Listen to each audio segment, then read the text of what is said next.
Eu me sinto feliz de estar aqui, incorporado à luta, que é a luta pelo plano de carreira. Mas o sentimento primeiro que me chega quando eu estou aqui com vocês é o sentimento de gratidão pela resistência, de gratidão por ter resistido a um assédio institucional. A FUNAI foi assediada. Foram servidores e servidoras da FUNAI que gritaram pela primeira vez: onde está Dom e onde está Bruno? Foram servidores e servidoras da FUNAI que levaram para todos os cantos desse país que a FUNAI estava capturada, que estava em cativeiro, que estava ausente a política e a função principal da instituição, que é a defesa dos direitos indígenas. Foram servidores e servidoras da FUNAI. E carregaram tantas velas, velas literais e velas metafóricas também, abrindo os caminhos para denunciar o assédio que nós vivenciamos. Foram os servidores da FUNAI e servidoras que bradaram em alto e bom som para que todas as pessoas neste país pudessem escutar que era preciso tirar Xavier, porque Xavier representava isso, a instituição em cativeiro.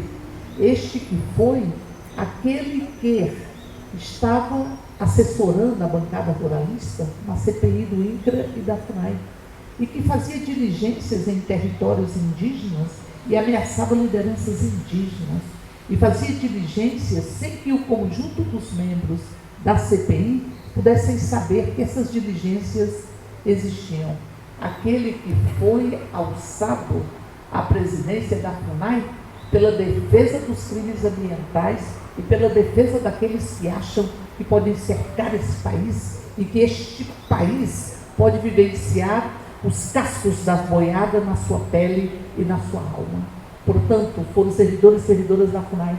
Por isso, estes servidores e servidoras, vocês têm aqui a gratidão do Brasil. E quando a gente defende a estruturação da carreira, que tenhamos uma carreira indigenista, é para que nós comecemos uma outra realidade. Porque esta realidade, ela aparece no nosso horizonte. Nós temos, pela primeira vez na história da instituição, uma mulher, uma indígena, presidindo a FUNAI. Por isso, vocês contam conosco, no que for possível, nós estarmos juntos e juntas na perspectiva de que tenhamos a carreira indigenista, que tenhamos esta carreira, porque o Brasil precisa estar ladeado com os direitos dos povos originários. Eu lembro muito de uma indígena liderança que dizia: eles começaram a nos atacar pela caneta. E a caneta, digo eu, é a que tentou rasgar a Constituição, os direitos assegurados na Constituição cidadã, mas também a caneta que dilacerou o próprio orçamento. E ela dizia: agora nos atacam também com os fuzis. Mas dizia uma outra liderança, que a gente é que nem uma árvore como um baobá, a humanidade, e que a gente tem uma ancestralidade, e tem um caule, que são as raízes, e um caule, que é cada uma e cada um de nós, e uma copa, que é quem ainda vai chegar. Aí eu dou voz a uma outra liderança indígena que dizia: será que eles não percebem que a gente está só cuidando da terra para quem ainda vai chegar? A gente está cuidando da terra e cuida com uma harmonia, com uma integração nessa cadeia de vida que nós fazemos parte. Mas também cuida, e dizia ela, com a força dos encantados. A força dos encantados. Por isso nós precisamos valorizar a FUNAI. E nós precisamos deixar de termos que escutar os trabalhadores da FUNAI. Em Atalaia do Norte, por exemplo, quando estivemos lá, e disse: às vezes a gente não sabe quantos de nós vai sobreviver. Porque foram 3 indigenistas naquela região assassinados, e assassinados com um nível de esquecimento que é rompido quando um indígena diz: a gente levanta e parece que tem um alvo nas nossas costas.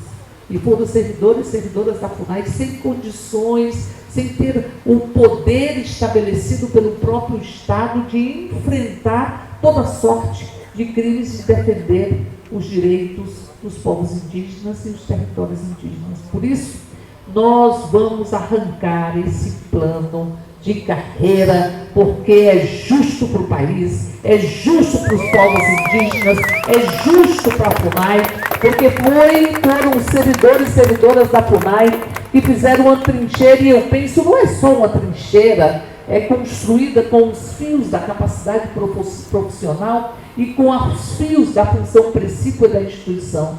Também são os fios da afetividade. É também uma trincheira afetiva, a que foi construída em defesa dos povos originários, dos povos indígenas, em defesa dos territórios indígenas, para que não tenhamos mais que falar pelas cicatrizes deixadas, pelas feridas dos cascos da boiada, mas que a gente fale pela tinta de urucum, pela tinta de genipapo, que a gente fale por uma condição de termos a valorização de servidores e servidoras. Nós estamos à disposição, então logo se retome as comissões, nós queremos levar, porque agora temos uma comissão permanente dos povos originários dentro da Câmara Federal, que é um espaço para ser ocupado por todos os direitos dos povos indígenas, e nós queremos levar como uma das primeiras discussões naquela casa que nós tenhamos